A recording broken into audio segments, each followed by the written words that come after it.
என்னோட பேர் போதுமனு, என் வீட்டுக்காரோட பேர் பாப்பையா, என் குழந்தை எனக்கு 3 குழந்தைங்க.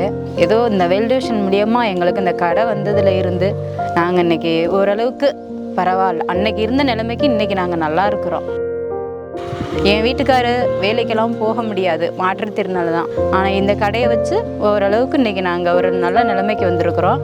எல்லாமே நாங்கள் கொஞ்சம் கொஞ்சமாக டெவலப் பண்ணிக்கிட்டோம். 3 குழந்தைகளையும் இன்றைக்கி என்னால் முடிஞ்ச அளவுக்கு அவங்கள படிக்க வச்சுக்கிட்டு இருக்கிறேன்.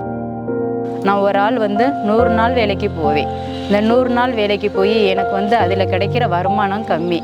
ஆனால் இது இருக்கிறதுனால நான் வெளியிலே வேலைக்கே போனேன்னாலும் கூட அந்த பணத்தை கொண்டு இதுக்குள்ளேயே போட்டு அதை டெவலப் பண்ணி கொஞ்சம் நாங்கள் அதுலேருந்து நம்ம அடுத்த செலவுக்கு வேண்டும் போது நம்ம அதை எடுத்து செலவு பண்ணிக்கிறலாம் அப்படின்னு நினச்சி கொஞ்சமாக இந்த கடையை வச்சு ஏதோ நாங்கள் ஓரளவுக்கு நல்ல நிலைமையில் வந்துட்டுருக்குறோம்.